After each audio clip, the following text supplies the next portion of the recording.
हाँ जी, स्वागत है आप सबके अपने YouTube परिवार SVS स्टडी क्लासेस में।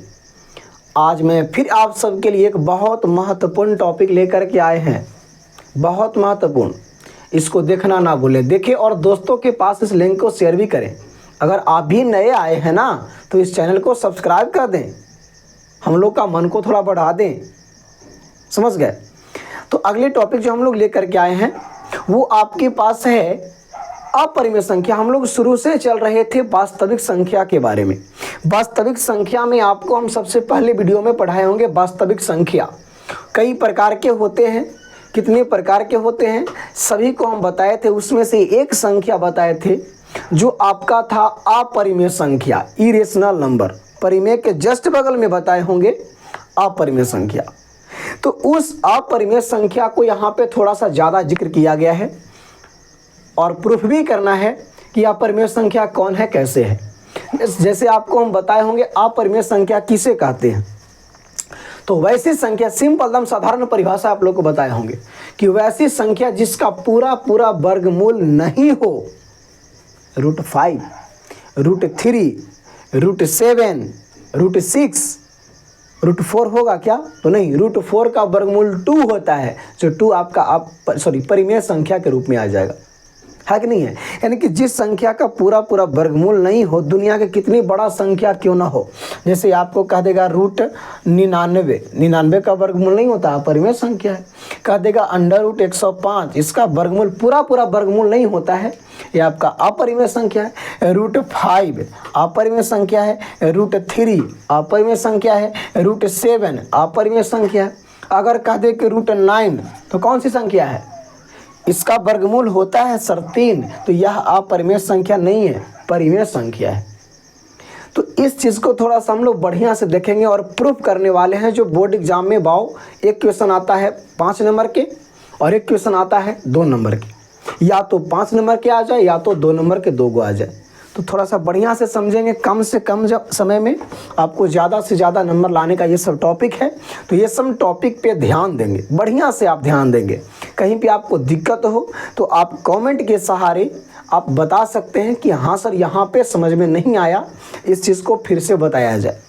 अगली वीडियो में आपको फिर से बढ़िया से एक्सप्लेन करेंगे, किसी प्रकार का त्रुटि हो। और एक कर्तव्य तो आपका बनता है, लाइक शेयर सब्सक्राइब वो तो करना ना भूलें, है ना, क्योंकि आप लोग का यह हम लोग का सहयोग है। उसी प्रकार से लाइक शेयर सब्सक्राइब से वो जो आपका प्रक्रिया है आप करेंगे, मेरा प्रक्रिया है, हम आपको जितना बढ़िया से हो सके आपको एक्सप्लेन करने का काम करेंगे। तो सबसे पहले हम आपको क्वेश्चन कहते हैं कि सिद्ध करना है कि √3 एक अपरिमेय संख्या है या फिर √5 एक अपरिमेय संख्या है। उसको सिद्ध करने से पहले थोड़ा एक दो हम आपको बात से जानकारी करा दें, वो बात आप जानते हैं। जैसे हम आपको कह दें पूर्णांक संख्या, तो पूर्णांक संख्या प्लस भी हो सकता है, माइनस भी हो सकता है। अभाज्य संख्या, तो वैसी संख्या जो एक और स्वयं के अलावा किसी अन्य संख्या से विभाजित न हो। एकदम चैलेंज है, पक्का है कि एक और स्वयं के अलावा किसी अन्य संख्या से विभाजित नहीं हो, उसी को हम लोग अभाज्य संख्या कहते हैं। इस बात से आप जानकार हैं ना। जैसे हम कहते हैं छोटे कि आपके पास 5 अभाज्य संख्या है, तो हाँ सर है।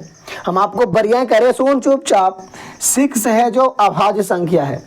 आप इसको प्रेम से आओगे, सर जी इसको 2 से काट देंगे, 3 दूनी 6, 3 से काट देंगे 2 दूनी 6, यानी कि 1 और 6 के अलावा 2 से भी 3 से भी कट जा रहा है।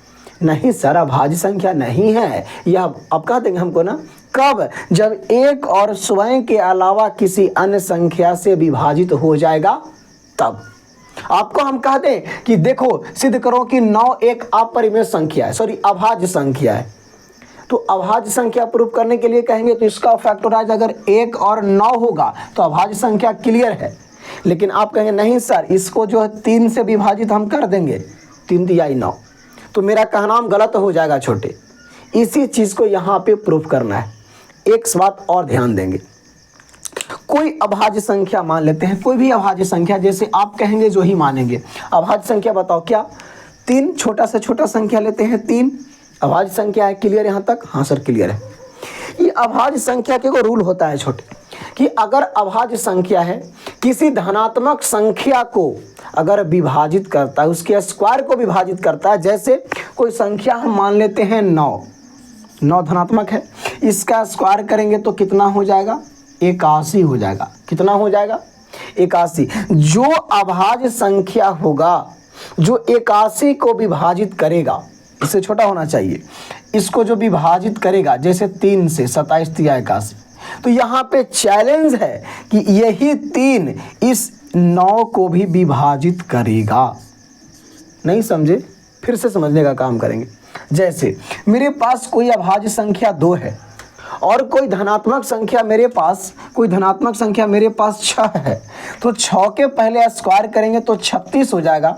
36 को हम 2 से भाग लगाने का काम करेंगे। 36 को हमने 2 से भाग लगाने का काम करेंगे, तो आपको कितना से कट जाएगा? 18 दूनी की 36। तो कहता है कि यही 2 है जो 6 को भी विभाजित करेगा, एकदम पक्का है कि करेगा। तो आपको लग रहा होगा आई सर तो 4 विभाजित नहीं करेगा 36 को, 9 चौके 36। देखिए तो 4 कहाँ कर रहा है? 6 के कहाँ कर रहा है? देखिए तो आपको बात के माने पहले सुनो बढ़िया से। ई वाला संख्या विभाजित करने वाला संख्या अभाज्य होना चाहिए, समझ गए? अभाज्य होना चाहिए, ना कि भाज्य। अब देखो तो ये 4 कौन संख्या है? भाज्य संख्या है। कोई ऐसा ना भाज्य संख्या लो जो विभाजित करे उसके स्क्वायर को, तो यह हम चैलेंज करते हैं। आप देख लीजिए प्रूफ करके कि वह विभाजित करेगा उस संख्या को भी। जैसे कोई संख्या हम और लेते हैं अभाज्य संख्या, जैसे कि हम संख्या लेते हैं अभाज्य संख्या 7 लेते हैं। कितना लेते हैं? 7 है जो किसी संख्या के स्क्वायर, जैसे हम कह दें किसी संख्या के स्क्वायर कह दें कि 2401 को, या 49 का स्क्वायर है, 49 का स्क्वायर है 2401, इसको विभाजित करेगा छोटे कौन? 7। कै मरतबे? तो 7 या 21, 3 9 या 27 और 7 या फिर 21, यही ना? 7 या 21, 3 0, 7 चौके 28, 7 चौके 28, 7 या 21, 343 से। तो यह 7 है बाबूजी, 49 को भी विभाजित करेगा 7 मरतबे। यही आपको हम बताएं, समझ गए?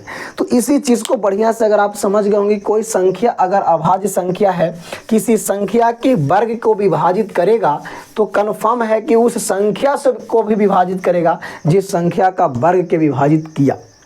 समझ गए? तो यहाँ पे आपके सामने दिया गया क्वेश्चन बहुत महत्वपूर्ण क्वेश्चन आपको सोल्यूशन करने वाले हैं, बस आप गौर से देखें। कहा है क्या कि सिद्ध करें कि, क्वेश्चन देखिए डायरेक्ट आपके पास क्वेश्चन पे आ जाते हैं।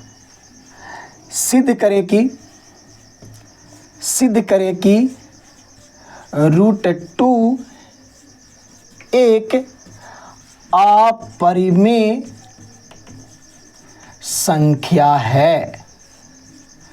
5 नंबर के बाद प्रश्न यह है, सिद्ध करें कि √2 एक अपरिमेय संख्या है। इसी को सिद्ध करना है। क्या समझे? 5 नंबर लाना है, आराम आराम से समझने का काम करेंगे। एकदम आपको जितना प्रश्न बोर्ड पे सॉल्यूशन कर देंगे उससे ज़्यादा बोर्ड में नहीं आएगा, ध्यान देंगे। जो ये बोर्ड पे आप देख रहे हैं वही आपको वहाँ बोर्ड बिहार बोर्ड में जाएगा, ध्यान देना। हाँ एकदम पक्का। तो कहता है छोटे कि सिद्ध करें कि √2 एक अपरिमेय संख्या है। गौर से ध्यान देंगे। तो हम लोग सबसे पहले यहाँ लिखेंगे सत्यापन। हम सत्यापन सिद्ध करने जा रहे हैं, है ना? तो यहाँ पे लिखेंगे सत्यापन में कि माना कि जो भी दिया रहे, माना कि एक कहावत है कि माने में बाप का रुपया लग रहा है, मान लेते हैं। हम लोग मैथ के स्टूडेंट्स हैं, मान सकते हैं, मान के बना सकते हैं। तो माना कि √2 है जो एक इसके अपोजिट परिमेय संख्या है। हम मान लेते हैं कि परिमेय संख्या है। जैसे कि आपको हम कहे हैं क्या कि 9 है जो अभाज्य संख्या है, तो आप कैसे कह दिए कि नहीं सर 9 3 से विभाजित हो रहा है, अभाज्य संख्या नहीं है, आपने कहा चलेंगे। तो उसी प्रकार से हम कहते हैं कि मान लेते हैं कि √2 क्या है? एक परिमेय संख्या है। तो अगर परिमेय के नियम को फॉलो नहीं करेगा तो कहेंगे ना सर गलती माने थे आप, वह परिमेय है, देखिए फॉलो नहीं कर रहा है, कहेंगे ना आप। चलेंगे, परिमेय संख्या है तो परिमेय संख्या के परिभाषा से, परिमेय संख्या के परिभाषा से, तो परिमेय संख्या के परिभाषा से अब बताएंगे आप परिमेय संख्या किसे कहते हैं। तो वैसी संख्या जो p बटा q के रूप में रहे, q नॉट इक्वल टू 0, उसी को कहते हैं परिमेय संख्या। तो हाँ सर, उसी को कहते हैं। तो बिल्कुल उसी चीज़ को यहाँ पे लिखने वाले हैं कि परिमेय संख्या के परिभाषा से क्या कहता है, √2 बराबर p बटा q, जहाँ p तथा q एक धनात्मक होगा, इस बात को ध्यान देगा सबसे पहले। हाँ, एक धनात्मक लिख भी सकते हैं या फिर एक अभाज्य पूर्णांक संख्या है और q not equal to 0, q not equal to 0। ये तो खानदानी चल रहा था परिमेय संख्या में। यहाँ पे माने हैं p और q क्या है, या फिर लिख सकते हैं एकेतर गुणनखंड है, मतलब उसका गुणनखंड एक ही हो सकता है, एक और एक p, एक और एक q। जैसे हम 5 का गुणनखंड कह दें तो 1 है और 5 है, और कोई है क्या, इसी को एकेतर गुणनखंड कहते हैं। तो अभाज्य के मतलब आप समझ ही गए होंगे, धनात्मक पूर्णांक संख्या मतलब कि वो प्लस में होगा, माइनस में नहीं है, समझ गए। इतना करेंगे, उसके बाद आगे कहता है कि जब इतना कर लेते हैं तो आप इसको क्या करेंगे कि दोनों तरफ वर्ग करने पर ध्यान देंगे। p और q अभाज्य संख्या होना चाहिए, यानी कि p और q को p और 1 के अलावा किसी अन्य संख्या विभाजित नहीं करना चाहिए। अगर कर देता है तो मामला गड़बड़ है, समझ गए होंगे आप। चलेंगे तो कहते हैं यहाँ से कि दोनों तरफ क्या कर लेते हैं, वर्ग करने पर। तो यहाँ पे √2 है, उसको वर्ग कर लेंगे और बटा p बटा q के क्या कर लेंगे, बराबर में स्क्वायर कर लेंगे। दोनों तरफ वर्ग किए हैं, कोई काम दोनों तरफ कर सकते हैं, और वर्ग इसलिए किए हैं क्योंकि यहाँ पे हमको रूट को हटाना है, समझ गए। मिजाज से, मन से किए हैं, बरियाई नहीं किए हैं, रंगदारी से नहीं किए हैं। कि रूट को हटाना है तो वर्ग करेंगे, रूट हट जाएगा, कहानी खत्म हो जाएगा मेरा, है ना। तो दोनों तरफ क्या कर देंगे, वर्ग कर देंगे। तो आपके पास छाता से टोपी खत्म, यानी कि 2 हो जाएगा, बराबर p के स्क्वायर और बटा के q के स्क्वायर।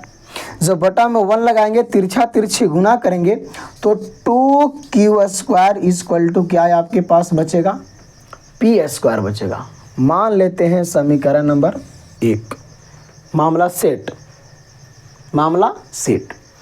जो आपके पास दोनों तरफ वर्ग करेंगे तो आपके पास आएगा √2 का वर्ग बराबर p बटा q का वर्ग।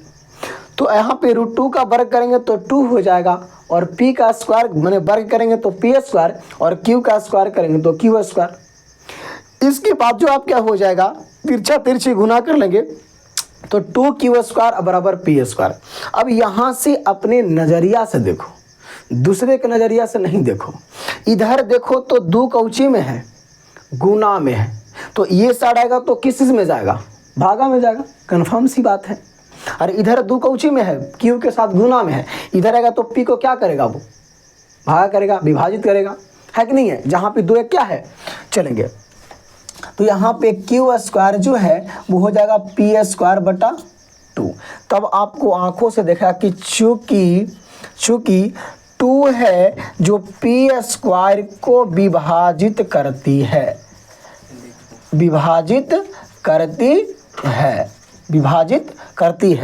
2 है जो p स्क्वायर को विभाजित कर रही है, बटा मतलब काटना। इसीलिए तो आपको क्या बताए थे कि अभाज्य संख्या कुछ होगा, उसका स्क्वायर करेंगे तब कोई संख्या विभाजित करेगा, तो उसके स्क्वायर को विभाजित करेगा तो उस संख्या को भी विभाजित करेगा। तो 2 है जो p स्क्वायर को विभाजित करती है, इसीलिए 2 p को विभाजित करेगी। यहाँ पे अनुमान लगाया जा रहा है, आगे जाके वो करेगा, कन्फर्म सी बात है। इतना बात जब हो जाता है, इतना सभी में करेंगे, इतना हो जाता है तब करेंगे। अब चूंकि माना कि जिसको काटा है उसी को मानेंगे, P बराबर जितना दिया गया है उसी के रिस्पेक्ट में मानेंगे। तो 2 दिया गया है तो 2, K लगा देंगे यहाँ पे, M लगा देंगे, T लगा देंगे, P कोई कांस्टेंट वहाँ पे लगा देंगे। समझ गए? यानी कि माना कि P बराबर 2K, माना कि P बराबर 2K, है ना। अब लिखेंगे कि P का मान समीकरण 1 में देने पर, P का मान समीकरण 1 में देने पर, तो समीकरण 1 कहता है 2Q² बराबर P², यानी कि 2Q² बराबर P का मान है 2K, इसको क्या करना है square, 2Q² equal to 4K square, 2 दूनी की 4, यानी कि Q² equal to 2K² equation number second. यहाँ से करेंगे Q/2 इक्वल टू K², इधर 2 गुना में इधर आएगा तो भागा में आएगा, तो फिर नजरिया से हमको दिख गया रे, चूंकि 2Q² को, यहाँ पे Q है, Q² को विभाजित करती है, इसीलिए 2Q को भी विभाजित करेगी। बस गौर से सुनो और समझो। यहाँ पे मान लिया जब हमको यहाँ पे हो गया Q² इक्वल टू P²/2, तो यहाँ से लिख देंगे कि 2 है जो P² को विभाजित करती है, अभी कर रही है, तो 2 P को विभाजित करेगी। तो हम मान लेंगे P बराबर, जिसको काटेगा उसी को मान लेंगे कि वो 2K के रिस्पेक्ट में होगा, तब विभाजित करेगा उसको। जैसे कि अगर हम लेते हैं कि 2 है, यहाँ पे कहाँ, यहाँ पे देखिए 2 है, किसको विभाजित कर सकता है, 4 को, 2 के मल्टीप्लाई में उसी को ना, या तो 4 को करो, 4 के करे, 6 को करे, 8 को करे, 12 को करे, 10 को करे, जो 2 के गुणनफल के रूप में होगा। तो मान लेते हैं कि 2 के, यानी यहाँ पे 1 लगाएंगे तो 2 आएगा, 2 लगाएंगे तो 2 2 4, 2 दूनी 4 आएगा, 3 लगाएंगे 3 दूनी 6 आएगा, 5 लगाएंगे 5 दूनी 10 आएगा, 2 के रिस्पेक्ट में रहेगा, तब तो विभाजित करेगा। तो P बराबर 2K होगा, कुछ भी हो वहाँ पे। तो P का मान समीकरण 1 में लगाएंगे, समीकरण 1 कहता है 2Q² equal to P²। P का मान लगाएंगे 2K, 2 का स्क्वायर 4K², इधर 2 है, गुना में इधर आएगा, भागा में 2 दूनी 4 कटेगा, Q² बराबर 2K², उसी फॉर्म में आ गया, समीकरण सेकंड मान लेंगे। तब इधर जो 2 है K² के गुना में, उधर जाएगा Q² के भागा में, यानी कि अब हमको 2 है जो Q² को विभाजित करती है, इसीलिए 2 Q को विभाजित करेगी। आहा, मियाज स्थिर हो गया। यहाँ पे क्या माने थे हम कि P और Q अभाज्य पूर्णांक संख्या होना चाहिए। कितना गंदा निकला कि किसी दूसरे से जा कर के कट गया। अभाज्य पूर्णांक कहे का मतलब कौची कि या तो वो अपने से कटता, नहीं तो वो 1 से कटता। जो P है जो या तो अपने से P से कटता, नहीं तो 1 से, लेकिन किसको से कट गया है, 2 से कट गया है। जो Q है जो अपने से कटता और नहीं तो Q से कटता, 1 से कटता, लेकिन किसको से कट गया है, क्षमा चाहेंगे बाबू। जिस प्रकार आपको हम कहे थे कि देख 9 है जो अभाज्य संख्या है, तो आप हमको प्रेम से कहे नहीं सर 3 से कट जाएगा, अभाज्य नहीं है, तो उसी प्रकार से जो हमने माना है ना वो हमने फेर लिया। तो यहाँ पे लिखेंगे कि अतः हमारा मान्यता गलत है, या माना हुआ गलत है, मान्यता गलत है कि क्या माने थे, √2 एक परिमेय संख्या है। यह हमारा मानत गलत है कि √2 एक परिमेय संख्या है, इसीलिए √2 एक क्या हो जाएगा, अपरिमेय संख्या हो जाएंगे। It is proof. इतना करने में आप सभी को 5 नंबर मिलेंगे, समझ गए। ये √2 का था, √3 कह दे, √5 कह दे, √7 कह दे, कई प्रकार की बातों आपको कह दे, किसी प्रकार से कह दे, आप घबराइएगा नहीं। नियम रूल को याद रखिएगा। आप मेरे सामने बने रहें। एक प्रश्न और कर देते हैं जो आपको बोर्ड में आने की संभावना होता है, इसको से नहीं समझे कोई दिक्कत नहीं है, यही काम करेंगे अगला में भी। तो आपको लगा कि ना सर सही कह रहे थे, सभी में एक ही काम करना है, किसी में दोबारा काम नहीं करना है। इतना जो हमको मिटा करके लिखना पड़ेगा वे फालतू का जाएगा, क्योंकि आप समझ सकते हैं कि यही काम जिस जो हम मिटा रहे हैं ना उसी चीज़ को लिखेंगे। सिर्फ जहाँ पे √2 किए थे वहाँ पे √3 कर देंगे, या √5 कर देंगे, या √6 कर देंगे, या √7 कर देंगे। समझ गए? अब बताओ क्या करें? √5 ले लें, चलेंगे। सिद्ध करें कि √5 एक अपरिमेय संख्या है। बदलेंगे नहीं छोटे, जो आपको बताए वही अभी भी बताएंगे आपको। आप मेरे सामने सिर्फ बने रहें और एक एक पॉइंट को बढ़िया से माइंड में सेट कर लें। जिस प्रकार से आपको ये व्हाइट बोर्ड पे बताया जा रहा है उसी प्रकार से बिहार बोर्ड में आपको छाप देना है। 5 का नंबर 5 आएगा। और देखे भी, खुश होकर के लाइक भी करें और दोस्तों के पास इस लिंक को शेयर भी करें, है ना। नए हो तो सब्सक्राइब भी कर दो, ये हम कहेंगे। चलेंगे। तो कहा गया है कि सिद्ध करें कि √5 एक क्या है? अपरिमेय संख्या है। सत्यापन करेंगे। क्या सत्यापन करेंगे? तो उसी प्रकार से लिखेंगे, माना कि हम मान लेते हैं कि √5 एक कौन संख्या है? परिमेय संख्या है। तो परिमेय संख्या के परिभाषा से, परिमेय संख्या कहते हो वैसी संख्या जो P/Q के रूप में हो, Q ≠ 0 के रूप में हो। Q नीचे वाला कभी 0 नहीं होना चाहिए, वह परिमेय संख्या होता है। उसको P/Q से सूचित करेंगे। तो यहाँ पे परिमेय संख्या के परिभाषा से कहेगा √5 बराबर P/Q, जहाँ P तथा Q एक अभाज्य पूर्णांक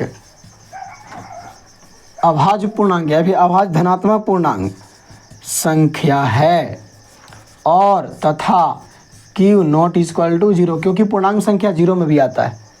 पूर्णांक संख्या कहते हैं +-0 सभी को। समझ गए? तो 0 सिर्फ नहीं होना चाहिए पूर्णांक संख्या में, धनात्मक के रूप में। चलेंगे। तो यहाँ पे जब इस प्रकार से हो जाता है तो हम लोग देखिए रूट को हटाने के लिए क्या कर सकते हैं। छोटे से ये काम करते आ रहे होंगे। जहाँ पे जिस चीज़ में रूट को हटाना है तो दोनों तरफ क्या कर देंगे?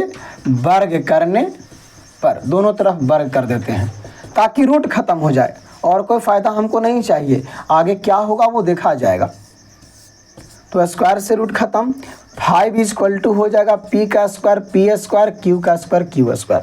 जब क्रॉस मल्टीप्लिकेशन तिरछे गुना करेंगे तो 5Q² बराबर P²। समीकरण नंबर 1। अब वो क्या कहे हैं कि इधर 5 है जो गुना में है, इधर आएगा तो किसके भागा में हो जाएगा? P² को। अब भागा का काम क्या होता है? भगाना, काटना। तो लिखेंगे कि चूंकि 5 है जो P² को विभाजित करती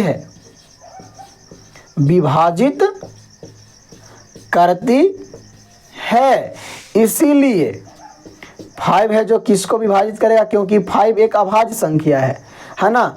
किसी संख्या को अपने मल्टीप्लाई में जिसको भी स्क्वायर को विभाजित करेगा उस संख्या को भी विभाजित करेगी, ये कन्फर्म है, करेगी। अब जो विभाजित हुआ है उसी को हम लोग आगे बढ़ाते हैं। तो चूंकि माना कि कौन विभाजित हुआ है? P, तो P बराबर कौन किया है? तो 5। अब 5 किसको विभाजित करेगा? जो 5 के मल्टीप्लाई में रहेगा, गुणनफल में रहेगा। गुना 1 रहे तो 5, गुना 2 रहे तो 10, गुना 3 रहे तो 15, गुना 4 रहे तो 20। इसलिए हम किसी को फरमाइश ना करके K मान लेते हैं, जहाँ K बराबर कांस्टेंट है। समझ गए? तो यहाँ पे लिखेंगे तब P का मान समीकरण नंबर 1 में देने पर, P का मान हम रखें काहे लगी? समीकरण 1 में लगा देते हैं। समीकरण 1 कहता है 5Q² = P²। 5Q² P का मान 5 के माने हैं, उसको स्क्वायर कर देंगे। 5Q² = 5K² 25 और K² K²। 55 की 25, Q² बराबर आपके पास 5K²। समीकरण नंबर 2 हो जाएगा। अब देखिए तो इधर 5 है, गुना में इधर आएगा तब भागा में, तो किसको विभाजित करेगा? तो यहाँ लिखेंगे कि पुनः चूँकि 5 क्यू स्क्वायर को विभाजित करती है, विभाजित करती है, इसीलिए 5 क्यू को विभाजित करेगी। ले लोटा हो लो फेरा। यानी कि हम यहाँ पे माने थे भाई कि देखिए √5 बराबर P बटा Q, जहाँ P और Q एक कैसा संख्या है, अभाज्य संख्या है।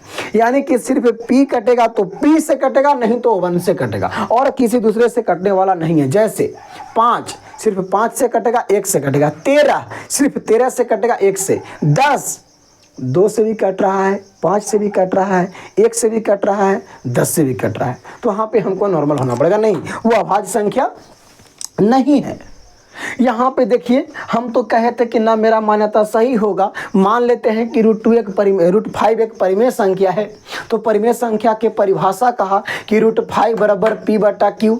तो P और Q कैसा संख्या है, यहाँ पे अभाज्य संख्या होना चाहिए, पूर्णांक संख्या होना चाहिए, लेकिन Q भी पूर्णांक संख्या 0 ना हुए के चाहिए। तो जब उसको सोल्यूशन किए, वर्ग रूट को हटाने के लिए दोनों तरफ वर्ग किए हैं, और हमको कोई लोभी नहीं था। रूट को जहाँ भी हटाना होता है दोनों तरफ वर्ग कर देते हैं, आप भी कर दे सकते हैं। तो रूट को हटाने के लिए वर्ग करेंगे तो स्क्वायर से रूट खत्म, 5 बराबर P स्क्वायर बटा Q स्क्वायर। इसको क्रॉस मल्टीप्लिकेशन तिरछा तिरछे गुना किए तो 5Q स्क्वायर बराबर P स्क्वायर आ गया। अब देखिए तो 5 उधर गुना में था, इधर आ गया था भागा में, तनी को से जान रहे आप, बराबर इधर उधर है ना। तो 5 इधर जो भागा में आ गया था, केरा बिगाड़ेगा कुछ हमरा नहीं, P को बिगाड़ेगा, P को बिगाड़ेगा। यानी कि 5 है जो P स्क्वायर को विभाजित करती है, इसीलिए 5 P को भी विभाजित करेगी, जो आपको पहले बात हम बता दिए। अब जो विभाजित हुआ है वो कब विभाजित होगा? 5 किसको बिगाड़ सकता है? जो 5 को मल्टीप्लाई में रहेगा, 5 एकम 5, 5 दूनी की 10, 5 तिहाई 15, 5 चौकी 20, 5 के गुना के रूप में रहेगा। तो मान लेते हैं कि P बराबर 5K होगा, तो ना विभाजित किया उसको। तो यहाँ पे P का मान समीकरण 1 में देंगे, P स्क्वायर है तो 5K का स्क्वायर, 5Q स्क्वायर बराबर 5 का स्क्वायर 25K स्क्वायर। उधर 5 है जो गुना में इधर आएगा तो भागा में 5 मरतबे 5 के 25 हो जाएगा। Q स्क्वायर बराबर 5K स्क्वायर बचेगा, इधर देखिए 5 गुना में इधर आएगा तो भागा में किसको बिगाड़ेगा? Q स्क्वायर को। तो चूंकि 5Q स्क्वायर को विभाजित करती है, इसीलिए 5Q को भी विभाजित करेगी। नॉर्मल हो जाएंगे, हम जो माने थे वो फेर लिए। तो लिखेंगे कि अतः हमारा मान गलत है कि √5 एक परिमेय संख्या, यही ना माने थे हम, हमारा मान गलत है। अतः इसीलिए √5 एक अपरिमेय संख्या होगी। It is proof. 5 नंबर यहाँ पे लिखा गया है। क्या नंबर मिलेगा आपको इतना करने में? 5 नंबर मिलेगा। समझ गए? तो यहाँ तक आप ना भूलें, आपको जो भी 2 क्वेश्चन सिद्ध किया गया है एकदम रामबाण सिद्ध किया गया है, इससे भी आप संतुष्ट ना है तो ज़्यादा वीडियो लॉन्ग हो जा रहा है, इसीलिए अगले वीडियो में आपको 2-4 क्वेश्चन और लेकर के आएंगे। तब तक के लिए लाइक शेयर सब्सक्राइब कर दें, है ना। और इस वीडियो में आज तक इतना ही, बाकी फिर अगले दिन। तब तक के लिए नमस्कार।